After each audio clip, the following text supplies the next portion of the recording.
인생의 가장 어두운 순간은 빛을 찾을 기회이기도 합니다.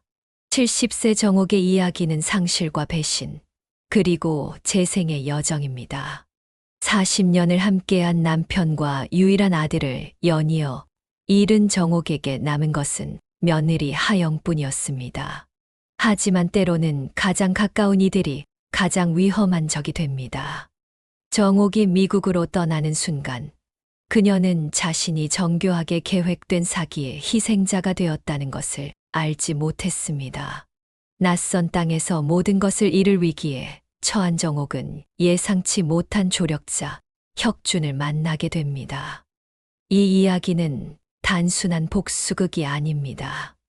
상실 후에도 삶은 계속된다는 것, 그리고 용서하지 않더라도 앞으로 나아갈 수 있다는 것에 관한 이야기입니다.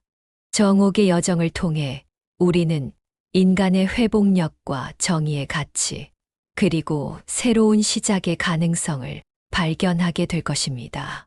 삶이 끝났다고 생각했던 그 순간, 나는 진짜 악몽이 시작되고 있다는 것을 몰랐다. 사랑하는 사람을 잃는 고통이 얼마나 큰지 나는 단 6개월 만에 2번이나 경험했다. 하지만 때로는 가장 가까운 사람이 가장 위험한 적이 된다는 것을 그때는 알지 못했다. 정옥이 거실 벽에 걸린 가족 사진 앞에 서 있다. 사진에는 정옥, 그녀의 남편, 아들 상민, 며느리 하영이 행복하게 웃고 있다. 정옥이 천천히 사진을 닦는다. 여보, 오늘도 잘 지내고 계시지요? 상민이도 잘 지내고 있겠지. 남편의 장례식. 검은 옷을 입은 사람들 사이로 관 앞에 무릎을 꿇고 통곡하는 정옥의 모습. 옆에서 그녀를 부축하는 상민. 어머니, 일어나세요. 제가 있잖아요. 이제 제가 어머니 곁을 지킬게요. 병원 병실 안. 정옥이 의사와 마주 보고 있다. 정 여사님, 정말 죄송합니다. 충돌 당시 내 손상이 너무 심각했습니다. 최선을 다했지만 아니, 그럴 리가 없어. 상민이, 내 아들. 정옥이 식탁에 홀로 앉아 있다. 텅 빈 집의 적막함이 그녀의 고독을 더욱 강조한다. 현관문이 열리는 소리. 어머니, 계세요? 제가 왔어요. 하영이 식료품 봉지를 들고 들어온다. 단정한 차림새의 그녀는 완벽한 며느리의 모습이다. 아직 점심 안 드셨네요. 어머니 좋아하시는 도토리묵 무침 해왔어요. 같이 드실래요? 고맙다, 하영아. 하지만 난 별로 입맛이 없구나. 조금이라도 드셔야 해요. 어머니, 건강이 걱정돼요. 하영이 부엌으로 가서 음식을 준비한다. 정옥이 보지 못하는 순간 하영의 표정이 변한다. 그녀는 집안을 둘러보며 가구들의 가치를 평가하듯 살핀다. 하영이는 완벽한 며느리였다. 너무 완벽해서 오히려 이상했다. 상민이가 떠난 후에도 나를 찾아와 돌봐주고 늘 밝은 미소로 위로해 주었다. 하지만 가끔, 아주 가끔 그녀의 눈빛에서 무언가 다른 것을 느꼈다. 지금 생각해보면 그것이 첫 번째 경고 신호였을지도 모른다. 식사 중, 정옥은 거의 음식에 손을 대지 않는다. 하영은 걱정스러운 표정으로 정옥을 바라본다. 어머니, 한 가지 제안이 있는데 무슨 일이니? 어머니가 이렇게 계속 집에만 계시는 게 걱정돼요. 환경을 바꿔보는 건 어떨까요? 미국에 가서 잠시 마음의 여유를 찾으시는 건요. 미국.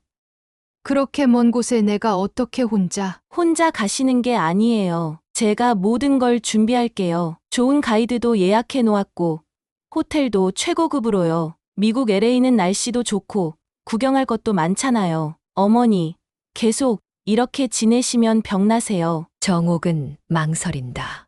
창밖을 바라보는 그녀의 눈에 불확실함이 서려 있다. 여기 봐요. 어머니, 이렇게 멋진 호텔이고, 이런 관광지도 갈 수 있어요. 제가 특별히 예약해둔 VIP 패키지예요. 그녀의 제안은 너무 완벽했다. 너무 완벽해서 의심스러웠지만 슬픔에 잠긴 내 판단력은 이미 흐려져 있었다. 혹시 정말로 미국에 가면 이 끝없는 슬픔에서 벗어날 수 있을까? 그 순간만큼은 그렇게 믿고 싶었다. 하지만 집은 어떻게? 걱정 마세요, 어머니. 제가 다 관리할게요. 어머니는 그냥 편안하게 여행 다녀오시기만 하면 돼요. 어떠세요? 다음 주에 출발하는 건 정옥은 잠시 생각에 잠긴다. 그녀의 시선이 다시 가족 사진으로 향한다. 그래. 한번 가볼게. 어쩌면 내 말대로 환경을 바꾸는 게 도움이 될지도 모르겠구나. 정말요?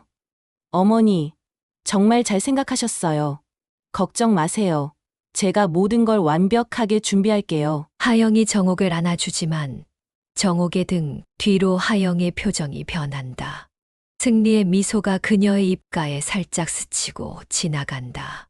그때 그녀의 눈빛을 제대로 읽었더라면 아마 모든 것이 달라졌을 것이다.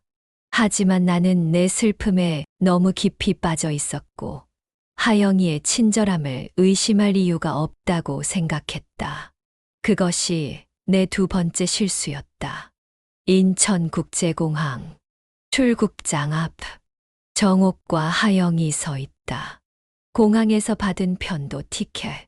그때 내 직감이 경고했어야 했다. 그러나 나는 의심을 묻어버렸다. 그것이 내 세 번째 실수였다. 하영이 정옥에게 티켓과 여권을 건넨다. 정옥이 티켓을 살펴보다가 의아한 표정을 짓는다. 하영아, 이거 편도 티켓이네. 네, 어머니, 미국에서 어느 정도 머무르실지 정확히 모르잖아요. 어머니가 돌아오고 싶으실 때 제가 다시 티켓 예약해 드릴게요. 그게 더 융통성 있잖아요. 그렇긴 하지. 하지만 어머니, 이것도 가져가세요. 미국에서 쓰실 용돈이에요. 하영이 봉투를 건넨다. 정옥이 열어보니 달러 지폐가 들어있다. 이렇게 많이? 필요 없을 것 같은데. 아니에요. 비상금으로 가지고 계세요. 그리고 이건 현지 가이드 혁준 씨의 연락처예요. 공항에서 기다리고 있을 거예요. 정말 믿을 만한 분이라 어머니 잘 모실 거예요. 하영은 정옥을 꼭 안아준다. 어머니, 정말 즐거운 여행 되세요. 너무 걱정 마시고 마음의 평화를 찾길 바랄게요. 고맙다. 하영아, 내가 이렇게까지 신경 써주다니. 상민이가 널 만나서 정말 다행이었구나. 하영의 눈에 잠시 죄책감이 스치는 듯 하다가 곧 사라진다. 비행 시간이 길다고 했지? 좀 걱정이 되는구나. 괜찮아요. 어머니, 비행기 안에서 영화도 보시고 좀 주무세요. 금방 도착할 거예요. 정옥이 출국장으로 향한다. 하영은 손을 흔들며 웃고 있다. 정옥이 보이지 않게 되자 하영의 표정이 완전히 바뀐다. 차가운 미소를 지으며 휴대폰을 꺼내 전화를 건다. 네, 출발했어요. 이제 시작이에요. 출국장 안. 정옥이 불안한 표정으로 주변을 둘러본다. 현지 가이드 혁준이 정옥에게 다가온다. 그는 단정한 차림의 믿음직스러운 인상의 남자다. 정옥 여사님 맞으신가요? 저는 가이드 김혁준입니다. 아, 네. 반갑습니다. 하영이가 많이 얘기했어요. 여사님, 미국 방문이 처음이신가요? 네, 처음이에요. 사실 비행기도 거의 타본 적이 없어요. 혼자서 이렇게 장기 여행을 결정하셨다니 대단하세요. 장기 여행이요? 아니, 그냥 1, 2주 정도. 아, 네. 물론이죠. 제가 잘못 알았나 보네요. 혁준의 눈에 의심이 스친다. 그는 정옥을 자세히 살펴본다. 연약해 보이지만 품이 있는 노인. 혼자 여행하기에는 너무 취약해 보인다. 여사님, 실례지만 며느리분께서 모든 여행 일정을 준비하셨다고요? 네, 며느리가 다 준비했어요. 호텔도 최고급으로 예약했다고 하던데. 네, 그럼요. 걱정 마세요. 제가 잘 모시겠습니다. 비행기 안. 정옥이 창가 자리에 앉아 있다. 그녀의 눈에는 불안과 기대가 섞여 있다. 비행기가 이륙하는 순간 이상한 예감이 들었다. 마치 내가 알던 세상에서 영원히 떠나는 것 같은 느낌. 하지만 그때는 그것이 직감이 아니라 단순한 비행 공포증이라고 생각했다. 이제 와서 돌이켜보면 내 몸은 이미 위험을 감지하고 있었던 것 같다. 비행기가 하늘로 솟아오른다. 공항에 홀로 남은 하영의 모습이 점점 작아지고 마침내 구름 속으로 사라진다. 로스앤젤레스 국제공항. 정옥과 혁준이 입국장을 빠져나온다. 정옥의 얼굴에는 피로와 기대가 섞여 있다. 낯선 땅에 발을 디딘 순간 약속된 꿈은 사라지고 악몽이 시작되었다. 때로는 배신이 1000마일 밖에서 찾아온다. 그리고 그 배신은 가장 가까운 사람에게서 온다. 여사님, 미국에 오신 것을 환영합니다. 제가 예약된 숙소로 모셔다 드릴게요. 택시 안. 창밖으로 화려한 LA의 풍경이 스쳐 지나간다. 정옥은 호기심 어린 눈으로 모든 것을 살핀다. 미국은 정말 달라요. 건물들도 크고 하늘도 더 넓은 것 같네. 네, 처음 오시면 그렇게 느끼실 수 있죠. 여사님, 미국에서 특별히 보고 싶은 곳이 있으세요? 글쎄요. 하영이가 디즈니랜드도 가 볼 수 있다고 했는데 디즈니랜드요? 네, 물론 가능합니다. 일정을 확인해 보겠습니다. 택시가 번화가에서 점점 멀어지더니 허름한 동네로 들어선다. 정옥의 표정이 점차 불안해진다. 여기가 어디죠? 하영이가 말한 호텔은 번화가에 있다고 했는데 제가 받은 정보로는 이곳이 예약된 숙소입니다. 택시가 허름한 모텔 앞에 멈춘다. 선셋 모텔이라는 간판이 깜빡이고 있다. 정옥의 얼굴이 창백해진다. 여기요? 하영이가 말한 호텔이 이런 곳이었다고요? 죄송합니다. 여사님, 저도 이해가 안 되네요. 제가 예약 내용을 다시 확인해 볼게요. 모텔 방 안. 좁고 낡은 방에 정옥이 침대 가장자리에 앉아 있다. 혁준이 서류를 확인하고 있다. 여사님, 정말 죄송합니다. 예약 내용을 확인해 보니 정말 이곳이 맞네요. 하지만 분명히 더 나은 숙소가 있다고 들었는데 하영이에게 전화해 볼게요. 분명 오해가 있을 거예요. 정옥이 휴대폰을 꺼내 전화를 건다. 벨소리만 울리고 응답이 없다. 이상하네요. 하영이가 전화를 안 받아요. 시차가 있어서 한국은 지금 새벽일 거예요. 아마 주무시는 중일 수도 있습니다. 내일 다시 시도해 보시는 게 어떨까요? 그래야겠네요. 근데 여기서 얼마나 묵는 거죠? 예약은 3주로 되어 있네요. 3주요? 그렇게 오래? 난 일주일 정도만 있다가 돌아갈 생각이었는데. 제가 다시 한번 확인해 보겠습니다. 다음 날 아침, 정옥이 창가에 서서 밖을 내다보고 있다. 그녀의 얼굴에는 걱정이 가득하다. 혁준이 문을 두드린다. 여사님, 아침 식사 가져왔습니다. 혁준이 간단한 샌드위치와 커피를 들고 들어온다. 고마워요. 하영이한테 연락해 봤는데 아직도 전화를 안 받네요. 제 전화로 한번 시도해 보세요. 국제 전화라 연결이 잘 안 될 수도 있으니까요. 정옥이 혁준의 전화로 다시 시도한다. 역시 응답이 없다. 이상해요. 하영이가 이럴 리가 없는데. 여사님, 혹시 며느리분과 어떤 문제가 있으셨나요? 아니요, 전혀요. 하영이는 완벽한 며느리예요. 특히 상민이가 죽은 후에도 나를 잘 돌봐줬어요. 그렇군요. 이틀 후, 정옥의 방. 그녀는 점점 더 초조해 보인다. 마침내 전화벨이 울린다. 하영아, 드디어 연락이 됐구나. 너무 걱정했어. 어머니, 잘 지내고 계세요? 하영아, 여기 호텔이 아니라 허름한 모텔이야. 무슨 일이 있는 거니? 어머니, 그냥 거기서 편하게 지내세요. 한국 집은 제가 관리할게요. 돈은 필요하실 때마다 보내드릴게요. 무슨 소리야? 나 언제 돌아갈 수 있는데? 돌아오실 필요 없어요, 어머니. 미국에서 여생을 편하게 보내세요. 그게 다 어머니를 위한 거예요. 전화가 갑자기 끊긴다. 정옥이 충격으로 전화기를 떨어뜨린다. 이게 혁준이 문을 두드리고 들어온다. 여사님, 무슨 일 있으세요? 얼굴이 창백하세요. 하영이가 나보고 미국에서 살라고 해요. 돌아오지 말래요. 무슨 일인지 제게 자세히 말씀해 주세요. 제가 도와드리겠습니다. 그 순간 나는 모든 것을 잃었다고 생각했다. 남편도 아들도 이제 집까지. 하지만 운명은 나에게 혁준이라는 예상치 못한 조력자를 보내주었다. 때로는 완전한 낯선 사람이 가장 큰 도움을 주는 법이다. 모텔 로비. 혁준이 정옥과 함께 앉아 있다. 정옥은 눈물을 참으며 자신의 이야기를 하고 있다. 남편이 먼저 가고 얼마 후에 아들마저 교통사고로 잃었어요. 내게 남은 건 하영이뿐이었죠. 그 아이가 나를 이렇게. 여사님, 한국에 연락할 수 있는 다른 가족이나 친구가 있으신가요?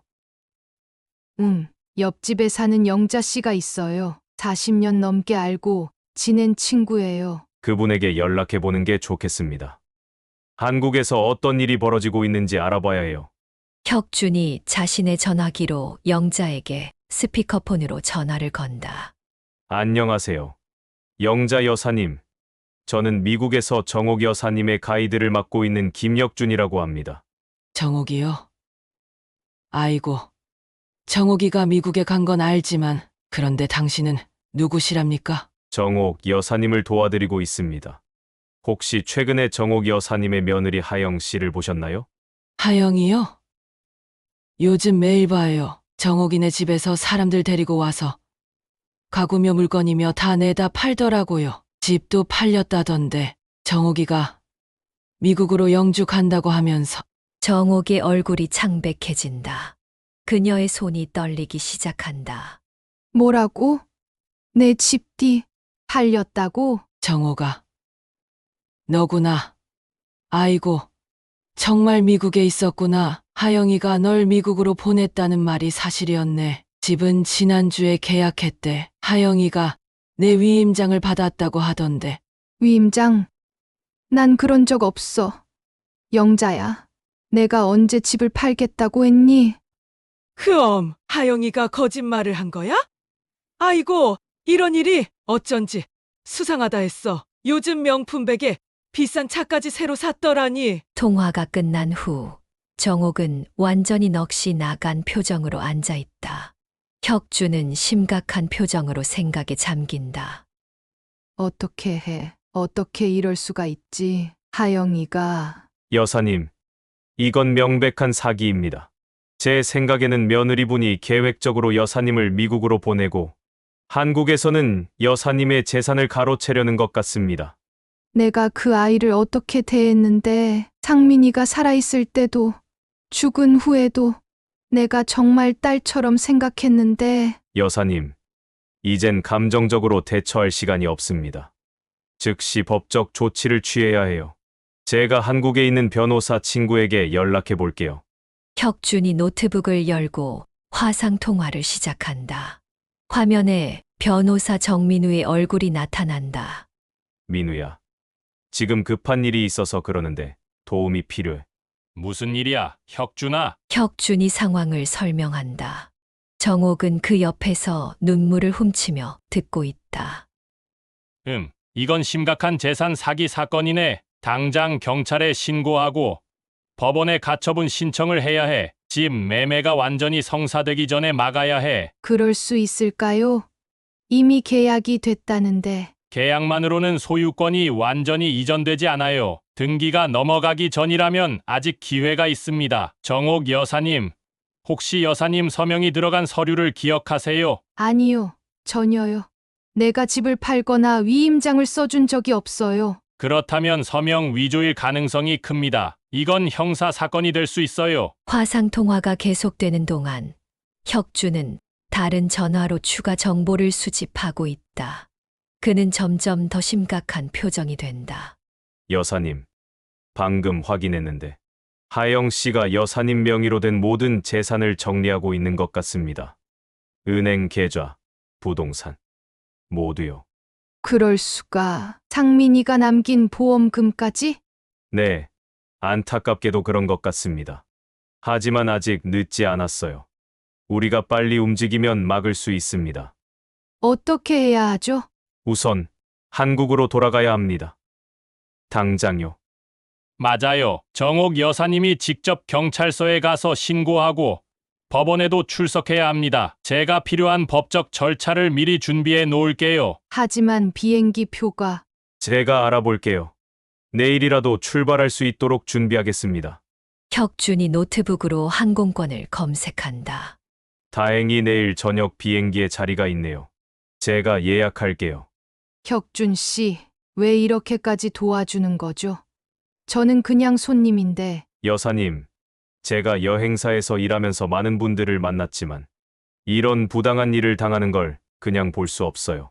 특히 여사님처럼 이미 많은 것을 잃으신 분이 더 이상 상처받지 않았으면 좋겠습니다. 정옥의 눈에 눈물이 고인다. 그녀는 혁준의 손을 잡는다. 정말 고마워요. 제가 같이 가겠습니다. 여사님을 혼자 두면 안 될 것 같아요. 아니에요. 당신은 여기서 일이 있잖아요. 괜찮습니다. 제 휴가를 써도 좋을 때가 왔네요. 이번엔 제가 여사님의 가이드가 아니라 친구로 함께하겠습니다. 정옥은 고개를 숙이고 눈물을 흘린다. 이번에는 절망의 눈물이 아니라 감사와 희망의 눈물이다. 진실은 종종 가장 고통스러운 순간에 드러난다. 하지만 때로는 그 고통이 회복의 시작점이 되기도 한다. 나는 그날 모든 것을 잃은 듯 했지만 동시에 새로운 희망도 얻었다. 하영이의 배신은 나를 무너뜨리기 위한 것이었지만 오히려 그것이 나를 다시 일어서게 하는 힘이 되었다. 다음 날 공항으로 향하는 차 안. 정옥과 혁준이 나란히 앉아 있다. 모든 준비는 끝났습니다. 민우가 내일 아침 인천공항에서 우리를 기다릴 거예요. 어떻게 해야 할지 모르겠어요. 하영이를 마주했을 때 걱정 마세요. 여사님이 직접 대면하실 필요는 없을 거예요. 법적 절차가 있으니까요. 아니요. 난 직접 그 아이를 만날 거예요. 왜 이런 일을 했는지 내 눈을 보며 대답하게 할 거예요. 알겠습니다. 제가 옆에서 지켜드릴게요. 비행기가 활주로를 달리기 시작한다. 정옥은 창밖을 바라보며 깊은 생각에 잠긴다. 비행기가 이륙하는 순간 나는 결심했다. 더 이상 피해자로 남지 않겠다고. 내가 잃은 것들을 되찾고 정의를 바로 세우겠다고. 이제 나는 복수의 여정을 시작하려 한다. 하지만 이것은 단순한 안갚음이 아닌 정의를 찾기 위한 여정이다. 비행기가 구름 위로 솟아오른다. 정옥의 얼굴에 결연한 의지가 서린다. 인천국제공항 도착장. 정옥과 혁준이 입국장을 통해 나온다. 변호사 민우가 그들을 기다리고 있다. 복수는 차갑게 서부되는 요리와 같다. 기다릴수록 그 맛이 깊어진다. 하지만 진정한 정의는 단순한 안갚음이 아니라 잃어버린 것들을 되찾고 잘못된 것을 바로잡는 일이다. 정옥 여사님, 정민우입니다. 혁준 씨와 통화했던 변호사예요. 무사히 도착하셔서 다행입니다. 안녕하세요. 민우 씨, 도와주셔서 감사합니다. 먼저 저희 사무실로 가시죠. 모든 서류와 증거들을 검토해야 합니다. 민우의 차 안. 서울로 향하는 고속도로를 달리고 있다.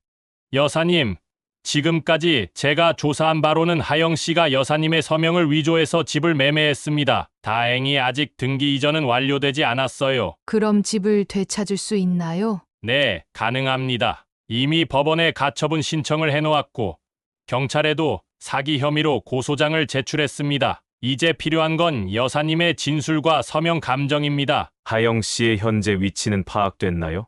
네, 아직 정옥 여사님의 집에 머물고 있는 것 같습니다. 집에 있는 물건들을 계속 정리하고 있다고 해요. 내 집을 내 물건들을. 여사님, 곧 모든 것을 되찾으실 수 있을 거예요. 변호사 사무실. 정옥, 혁준, 민우가 테이블에 앉아 서류들을 검토하고 있다. 이것이 위조된 위임장입니다. 그리고 이건 부동산 매매 계약서죠. 여사님, 이 서명들이 여사님의 것이 아니라는 걸 확인해 주세요. 정옥이 서류를 살펴본다. 그녀의 얼굴이 창백해진다. 이건 내 서명이 아니에요. 비슷하게 모방했지만 분명히 내 글씨가 아닙니다. 좋습니다. 이제 전문가의 감정도 받을 거예요. 그리고 이것은 하영 씨가 최근 구입한 명품과 새 차에 대한 증거입니다. 모두 여사님의 계좌에서 출금된 돈으로 산 것들이죠. 이렇게 많은 돈을 어떻게? 여사님의 인감도장을 이용한 것 같습니다. 상민 씨의 사망보험금까지 인출했더군요. 정옥의 눈에서 눈물이 흘러내린다. 혁준이 그녀의 어깨를 토닥인다. 여사님, 힘내세요. 이제 우리가 모든 증거를 확보했습니다. 여사님, 다음 단계로 경찰 조사가 있을 겁니다. 그리고 하영 씨와의 대면도 필요할 수 있어요. 준비되셨나요? 네, 준비됐어요. 이젠 도망치지 않을 거예요. 하영이가 왜 이런 일을 했는지 직접 물어볼 거예요. 좋습니다. 그럼 내일 경찰서에서 뵙겠습니다. 오늘은 제가 준비한 숙소에서 쉬세요. 다음 날 경찰서. 정옥이 진술을 마치고 나온다. 어떠셨어요? 여사님, 생각보다 힘들었어요. 모든 일을 처음부터 끝까지 다시 이야기하는 것이. 여사님, 좋은 소식입니다. 방금 하영 씨에 대한 체포영장이 발부됐습니다. 경찰이 지금 출동 중이에요. 체포. 그렇게까지 할 필요가. 여사님, 이건 단순한 가족 간의 다툼이 아니라 중대한 범죄입니다. 서명 위조, 재산 사기, 횡령, 모두 엄중한 처벌을 받아야 할 일들이에요. 정옥이 잠시 생각에 잠긴다. 그래요. 이젠 하영이도 자신의 행동에 책임을 져야겠죠. 여사님께서 원하신다면 하영 씨가 체포되기 전에 직접 만나보실 수도 있을 것 같아요. 네, 그러고 싶어요. 경찰이 오기 전에 내 집에서 하영이를 만나고 싶어요. 서울의 번화가. 정옥의 집 근처. 정옥, 혁준, 민우가 차에서 내린다. 경찰은 1시간 후에 도착할 예정입니다. 그때까지 여사님께서 원하시는 대로 하셔도 됩니다. 하지만 너무 감정적으로 대처하지 마세요. 걱정 마세요. 난 이미 충분히 울었어요. 이젠 눈물이 아니라 결단이 필요한 시간이에요. 정옥의 집 앞. 정옥이 깊게 숨을 들이마시고 현관배를 누른다. 정옥의 집 현관. 하영이 문을 열고 서 있다. 정옥을 보자 그녀의 얼굴이 창백해진다. 어머니, 어떻게 미국에서? 놀랐니, 하영아? 내가 돌아올 거라고는 생각 못했지? 하영이 뒤로 물러서며 정옥, 혁준, 민우가 집 안으로 들어온다. 거실은 반쯤 비워진 상태다. 박스들이 곳곳에 쌓여 있다. 어머니, 이건 오해예요. 제가 설명할 수 있어요. 뭘 설명하겠다는 거니? 내 집을 팔고 내 돈을 빼돌리고 날 미국에 버린 일을? 그건 어머니를 위한 거였어요. 미국이 더 좋은 환경이라서. 거짓말 그만해. 하영아, 다 알아버렸어. 내가 한 모든 일을. 민우가 서류 가방을 여러 증거들을 하나씩 꺼내 놓는다.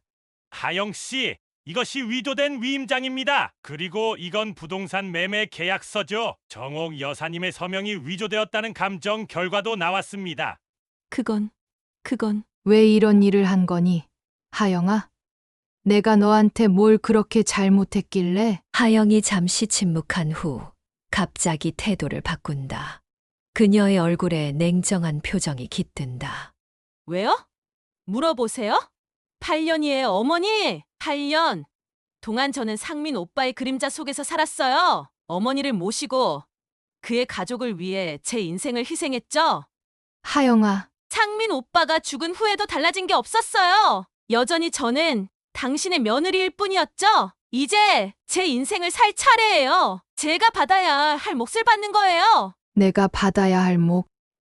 우리가 언제 너를 가족으로 대하지 않았니?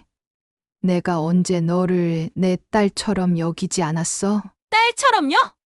어머니, 제가 정말 딸이었다면 이 집의 상속자가 되었겠죠? 하지만 저는 그냥 며느리일 뿐이에요. 아무것도 물려받지 못하는. 내가 영영 돌아오지 못하길 바라며 어머니는 거기서 편하게 지내셨을 거예요. 제가 돈도 보내드리겠다고 했잖아요. 그게 당신이 생각하는 효도입니까? 70세 노인을 낯선 나라에 버리는 게 당신은 누구시죠?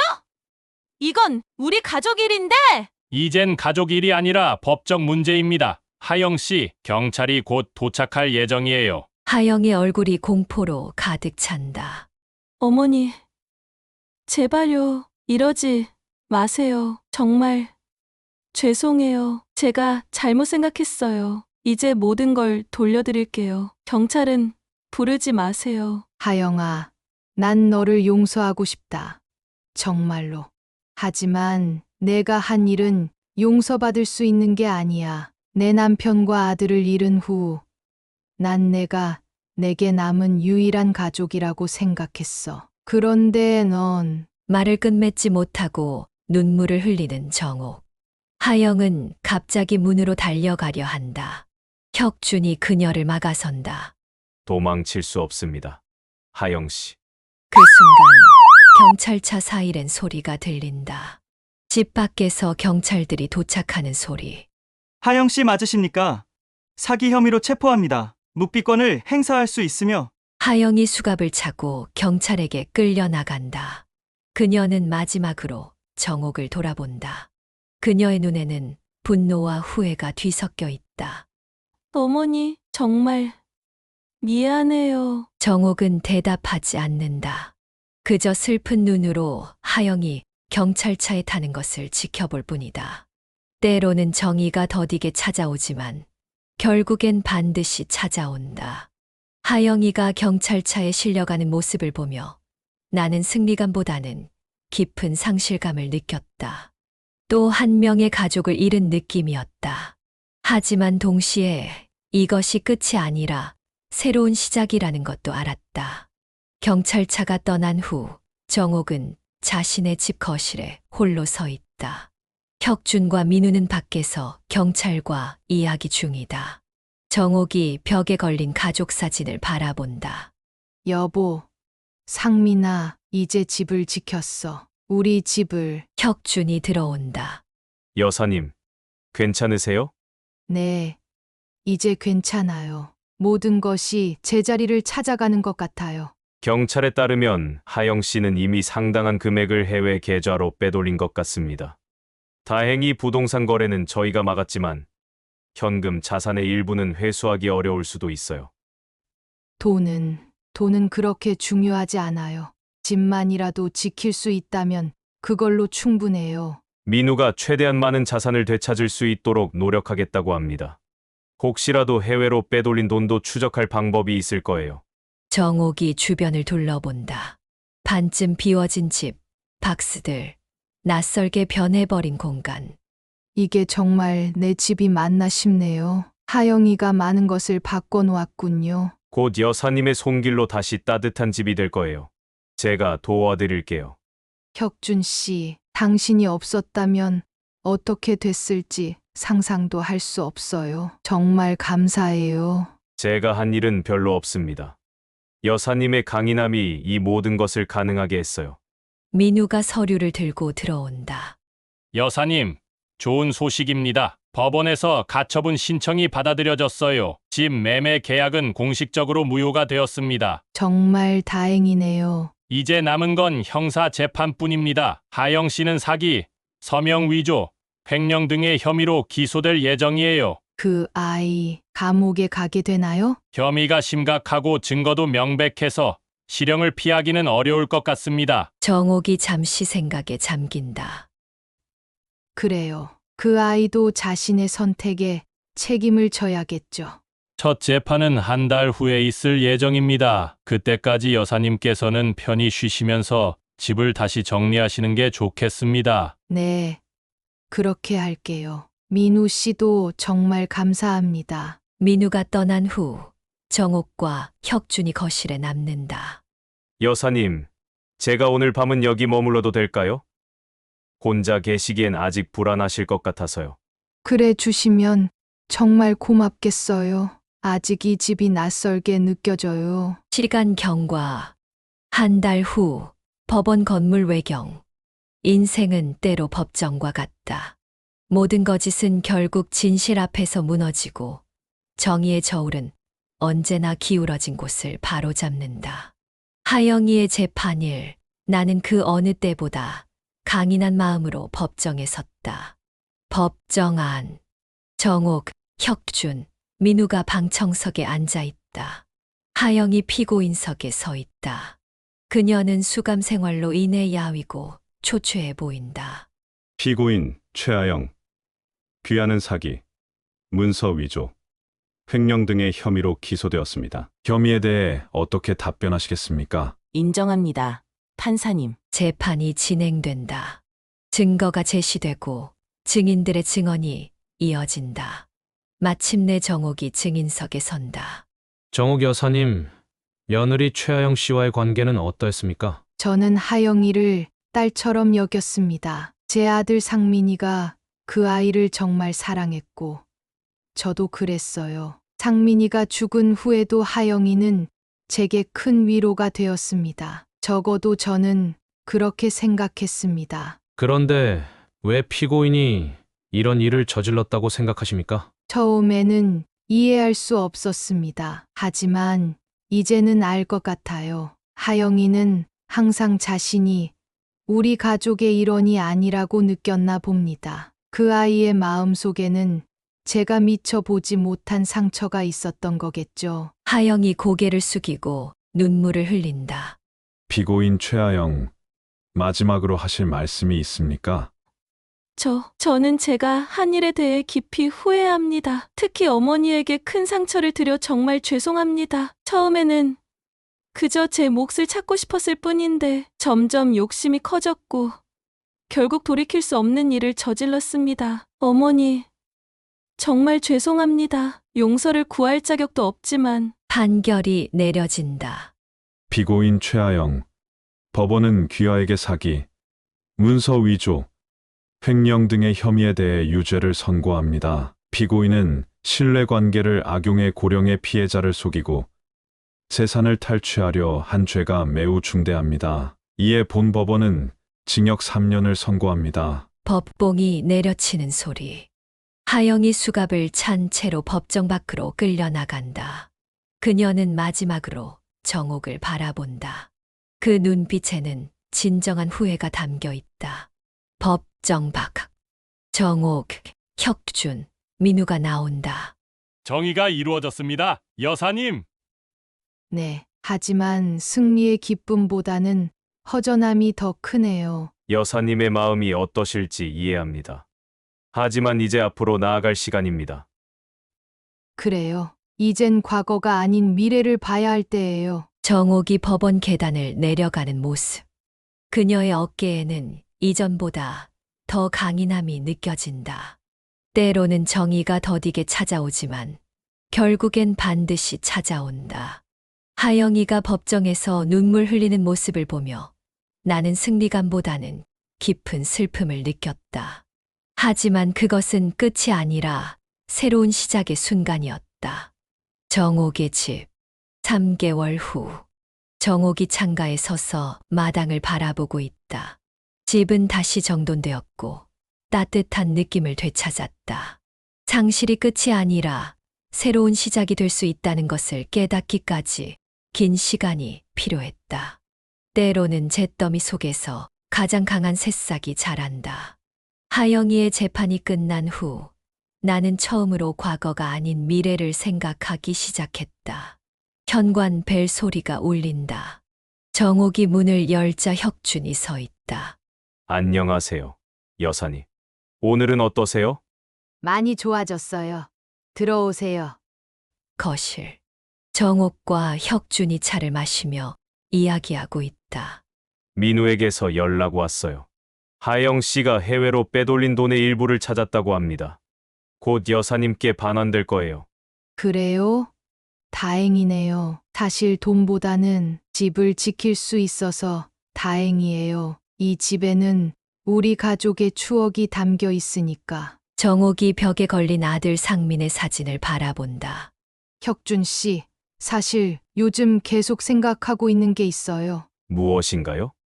상민이를 기리는 방법에 대해서요. 그 아이는 늘 다른 사람들을 돕고 싶어 했어요. 특히 어려운 환경의 학생들에게 관심이 많았죠. 어떤 방법을 생각하고 계신가요?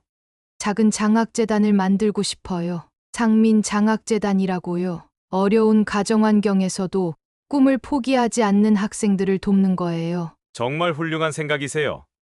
상민 씨의 이름이 좋은 일로 기억될 수 있겠네요. 그래요. 이제 슬픔에만 잠겨 있지 않고 뭔가 의미 있는 일을 하고 싶어요. 그게 상민이도 원했을 거라고 생각해요. 제가 도울 수 있는 일이 있다면 언제든지 말씀해 주세요. 고마워요. 혁준 씨, 당신은 정말 내가 예상치 못했던 선물 같은 사람이에요. 혁준이 부끄러워하며 미소 짓는다. 여사님께서 강인하게 이겨내시는 모습이 정말 존경스러워요. 많은 사람들이 그런 시련 속에서 무너졌을 텐데. 살다 보면 우리는 생각보다 더 강해질 수 있나 봐요. 처음에는 남편을 잃고 살 수 없을 것 같았어요. 그 다음엔 상민이까지, 그리고 하영이의 배신까지. 하지만 매번 어떻게든 다시 일어났네요. 정옥이 잠시 생각에 잠긴다. 아, 그리고 내일 교도소에 하영이를 만나러 갈 예정이에요. 정말요? 괜찮으실까요? 네, 이제는 괜찮아요. 하영이도 제 인생의 일부였으니까요. 그 아이에게 장학재단 이야기도 해주고 싶어요. 미움보다는 이해와 용서가 우리 모두를 자유롭게 해줄 테니까요. 여사님의 넓은 마음씨에 정말 감동입니다. 용서는 상대방이 아닌 자신을 위한 것이라는 걸 깨달았어요. 이제 새로운 시작을 할 시간이에요. 다음 날 변호사 사무실. 정옥과 민우가 서류 작업을 하고 있다. 여사님, 이 서류들에 서명해 주시면 상민 장학재단의 설립 절차가 시작됩니다. 드디어 시작이네요. 처음에는 소규모로 시작하지만 여사님께서 원하시는 대로 점차 확장해 나갈 수 있을 거예요. 첫 해에는 3명의 학생에게 장학금을 주고 싶어요. 상민이, 남편, 그리고 하영이를 위해서요. 하영 씨를 위해서도요?